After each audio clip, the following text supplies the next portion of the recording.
Like U.S. President Donald Trump, the federal government here is calling its new trade deal with the U.S. and Mexico a win for Canada. Not everyone, though, would agree. Both dairy and steelworkers say they've been sold out. Those industries are both represented in Saskatchewan. So where does that province stand on the deal? And Saskatchewan Premier Scott Moe joins me now from Saskatoon. Hi, Premier Moe. Nice to see you again. Thanks for your time. Oh, great to see you, Vassy.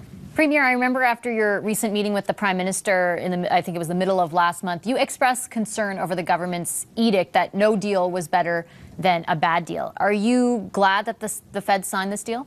Yeah, absolutely. We need a free and fair trade deal with our largest trading partner, the United States, from Saskatchewan's perspective. So we are pleased that we do have a deal on the table. We continue to go through the details of this trade agreement to ensure that we can advocate for the areas that affect Saskatchewan.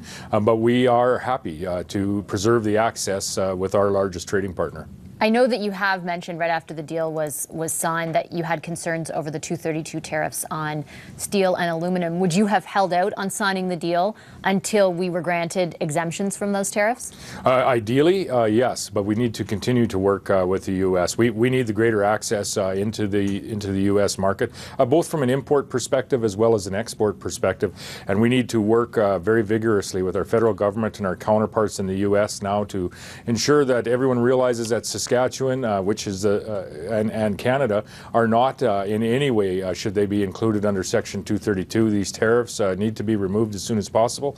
It's been part of the discussion alongside NAFTA till now. We saw the auto industry get a side letter exempting them from this Section 232. We need to get the steel industry there as well, as we have a unified continental market, really, when it comes to many of our industries, steel included. Members of the Ontario government, specifically yesterday we had Minister Wilson on representing the government, said that they got the message from the federal government that the tariffs, getting exemptions from those tariffs would be tied to ultimately any deal on NAFTA. Did you get that message as well? We're hopeful that that is the case, and we are hearing positive comments on both sides of the border, and we need to work vigorously with all of our partners in this industry, as it has a large effect on our province, not just with our steel manufacturers, but also with many of our manufacturers in the ag industry and the energy industry as well are importing specialized products from the U.S. and required to pay a tariff on those. So this is not beneficial to the North American economy, and it's the next thing that we really need to work on with our federal government, with our counterparts in the U.S., and we've offered all of our support and all of our engagement wherever it's required. And I want to ask you a bit more about the impact specifically on Saskatchewan, but just so that I'm clear, did the federal government ever tell you that they would hold out on signing NAFTA in order to get an exemption on these tariffs? We never had that indication. No? So were you surprised then, or did you expect that, what was your reaction, I guess, when you found out that the 232's tariffs still applied? Well, like I said, I don't know if anyone expected it to be dropped the day a NAFTA agreement has been signed. Understanding the update or the modernization of NAFTA, now the USMCA agreement is much broader than any one industry. And we are happy to see that agreement. We remain concerned, however, with the tariffs that are present on steel and the whole Section 232 clause as it's being used on not just potentially steel, but other commodities as well.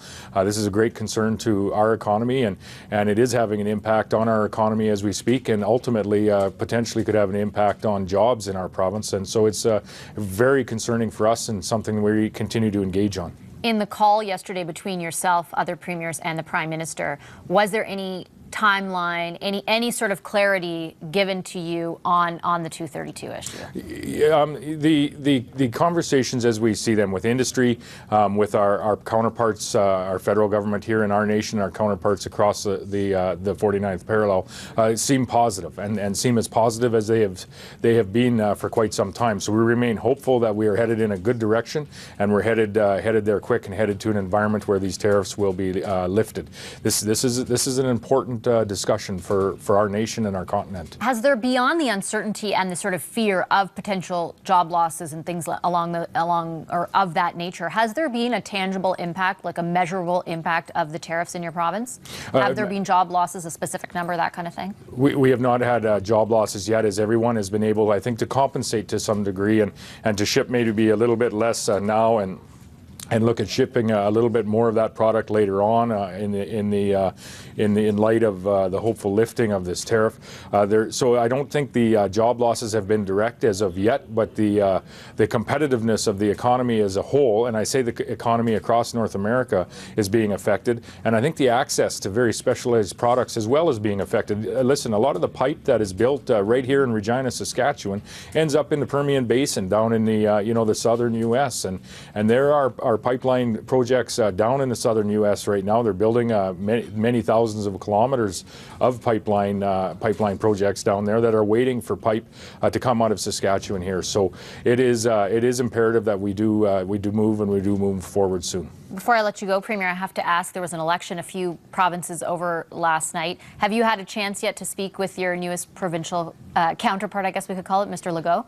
We've been playing phone tag last night and this morning, actually, and we continue to try to connect here today, and for ourselves to congratulate Premier-elect Legault on behalf of the people of the province of Saskatchewan, and look forward to working with him, as well as thanking Premier Couillard for his service to the people in Quebec.